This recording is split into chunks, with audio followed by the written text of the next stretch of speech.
ഞാൻ London Victoria ടെർമിനലിലെത്തിയത് train മാർഗം. ആ ട്രെയിനെ ട്യൂബ് എന്നാണ് വിളിക്കുന്നത്. ഇതാണ് ബിഗ് ബെൻ. ആ വരവും ഈ ബിഗ് ബെൻ്റെ വിശേഷങ്ങളും ഞാൻ ഇതിനു മുമ്പത്തെ 2 വീഡിയോയിൽ കാണിച്ചിരുന്നു. ഇതാ പാർലമെൻറ്റ് മന്ദിരം.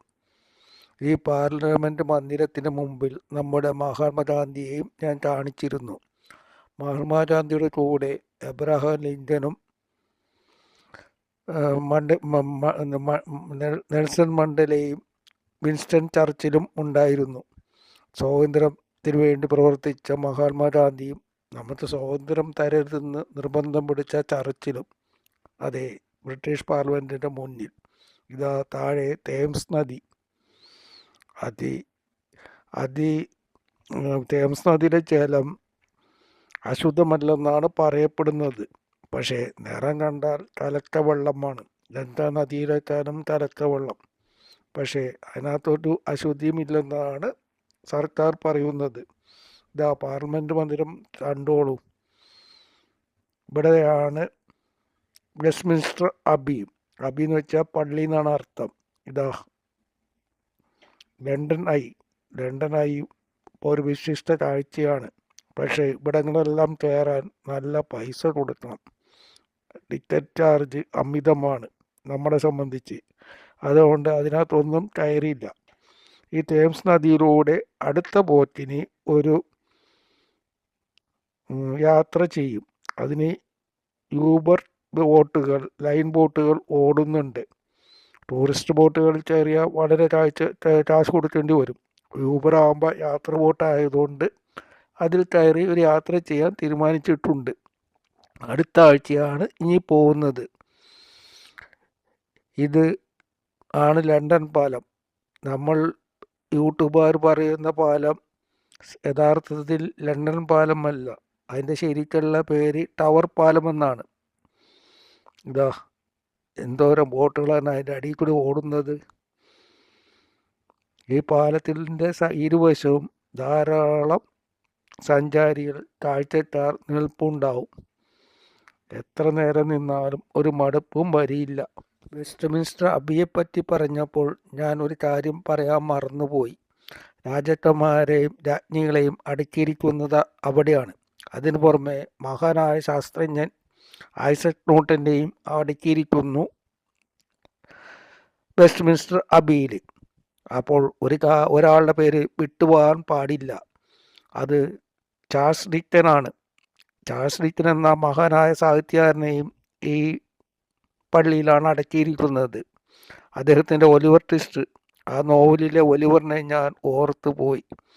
അത്രയും കുട്ടികളെ ആകർഷിച്ച ഒരു കഥയാണ് സ്കൂളിൽ പഠിപ്പിച്ചത്. അതിൻ്റെ ഓർമ്മകൾ ഇപ്പോഴും മനസ്സിലുണ്ട്. ഇതാ ഒരു യൂബർ പോകുന്നു. അതിങ്ങനെ പതുക്കെ ഓടുന്നുണ്ട്. ഇഷ്ടംമാതിരി യൂബറുകൾ. ഇവിടെ ഒരു വെള്ളച്ചാട്ടം അതിമനോഹരമാണ്. അതും കണ്ടുകൊണ്ടിരിക്കാം. ഇതിനു പുറമെ ഇവിടെ ഒരു സ്ത്രീയുടെയും പുരുഷൻ്റെയും പ്രതിമയിൽ വെള്ളച്ചാട്ടം, അതും കാണാൻ ആകർഷണമാണ്. അതാണിത്. അതിൻ്റെ പരിസരങ്ങളിലെല്ലാം കുട്ടികൾ ഓടിക്കളിക്കുന്നുണ്ട്. ഈ പരിസരത്ത് നിന്ന് നമ്മൾക്ക് പോകുവാൻ തോന്നില്ല. അത്രയും കാഴ്ചകൾ സുന്ദരമാണ്. കാലാവസ്ഥയോ അതും നമ്മളെ സുഖം പിടിപ്പിക്കും. തണുപ്പുണ്ട്. തണുപ്പിന് രക്ഷ നമ്മൾക്ക് കോട്ടുണ്ടല്ലോ. ചെറിയ തോതിൽ മഴയുണ്ട്. നമുക്ക് സഹിക്കാവുന്ന മഴ. കോട്ടിൻ്റെ തൊപ്പി തലയിലോട്ട് വെച്ചാൽ മതി. ആ മഴ പ്രശ്നമാക്കാനില്ല. പ്രത്യേകിച്ചും കേരളീയർക്ക്. നമ്മളെത്രയോ മഴ കണ്ട് വളർന്നവരാണ്. ഇന്നത്തെ കുട്ടികളും മഴയെന്ന് പറഞ്ഞാൽ പോപ്പിക്കൂടെ എന്നും പറഞ്ഞ് തുള്ളിച്ചാടാൻ തയ്യാറായിട്ട് നിൽക്കുകയാണ്. പക്ഷേ ഇപ്പോൾ ആ പരസ്യം ഞാൻ കാണുന്നില്ല. എന്താണാവോ, ടി വിയിലുണ്ടോ ഇല്ലയോ? ഞാൻ ടി വി കാണാറില്ല. അതുകൊണ്ടായിരിക്കാം എനിക്ക് ഒരു പരസ്യവും കാണാൻ സാധിക്കാറില്ല. ഞാനെല്ലാം യൂട്യൂബിലൂടെയാണ് അറിയുന്നത്. ഞാനെല്ലാം യാത്രകളിലാണ് ശ്രദ്ധ. യാത്ര മാത്രമേ യൂട്യൂബിൽ കാണാറുള്ളൂ. പിന്നെ അത്യാവശ്യം ന്യൂസും. പേപ്പറുള്ളതുകൊണ്ട് പേപ്പറും വായിക്കും. ഇതാ ബസ്സിൻ്റെ ഉൾവശം. ഇവിടുത്തെ ഡബിൾ ഡെക്കറിൻ്റെ മുകളിൽ കയറി ആ മുകൾ വശമാണ് ഇപ്പോൾ കാണുന്നത്.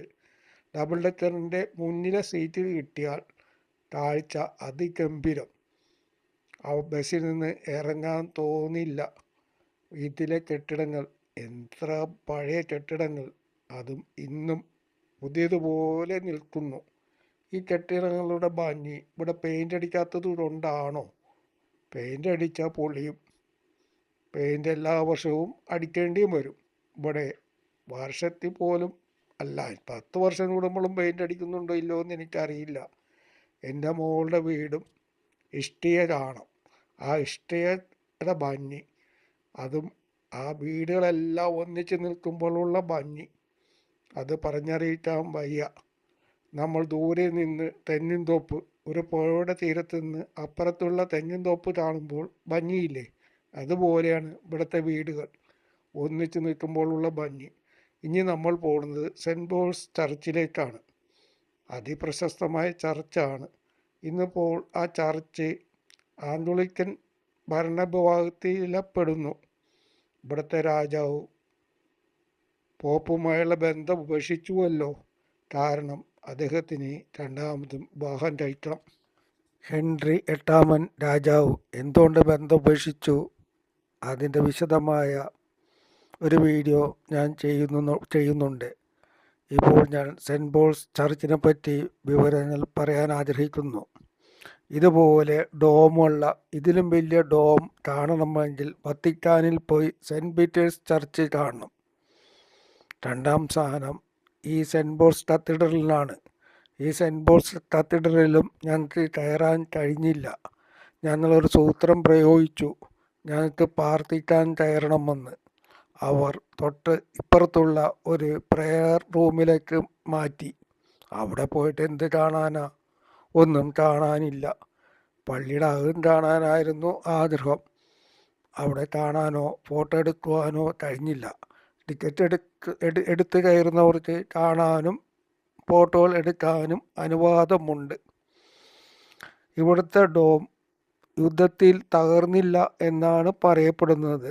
ഈ പള്ളി പണി കഴിപ്പിച്ചത് 1710 ഈ ഡോമിൻ്റെ സർക്കിൾ 34 മീറ്ററാണ്. അത്രയും വിശാലമായ ഡോമാണ്. അതിൻ്റെ മോള് വരെ നമുക്ക് കയറി ചെല്ലാം. പക്ഷേ സ്റ്റെപ്പുകൾ കയറണം, അതൊരു ബുദ്ധിമുട്ടല്ലേ. ഇതാണ് സെൻറ്റ് പോൾസ് കത്തീഡ്രലിൻ്റെ മുൻഭാഗം. ഏത് ഭാഗത്ത് ചെന്നാലും പള്ളിയുടെ ഭംഗി അതൊരു ഭംഗി തന്നെയാണ്. രാജാക്കന്മാർ പണിതതാണല്ലോ, വെറുതെ ആവില്ലല്ലോ അവരുടെ ആ പള്ളിയുടെ ഭംഗി. ഇപ്പോൾ ഈ പള്ളിയുടെ ആർച്ച് ബിഷപ്പ് കാൻബറിയാണ്. കാൻബറി ബിഷപ്പാണ് ഇംഗ്ലണ്ടിലെ ആർച്ച് ബിഷപ്പ്. അദ്ദേഹത്തിന് ആംഗ്ലിക്കൻ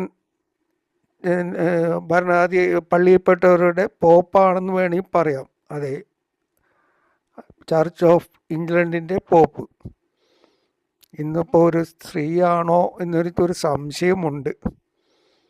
എല്ലാവരും എൻ്റെ ചാനൽ ശല്യമ സബ്സ്ക്രൈബ് ചെയ്ത് കണ്ട് എന്നെ അനുഗ്രഹിക്കണം. ഇദ്ദേഹത്തെ കണ്ടിട്ട് ഒരു പുണ്യാളൻ്റെ വേഷത്തിൽ നിൽക്കുന്ന ഒരു ആളാണെന്ന് തോന്നുന്നു.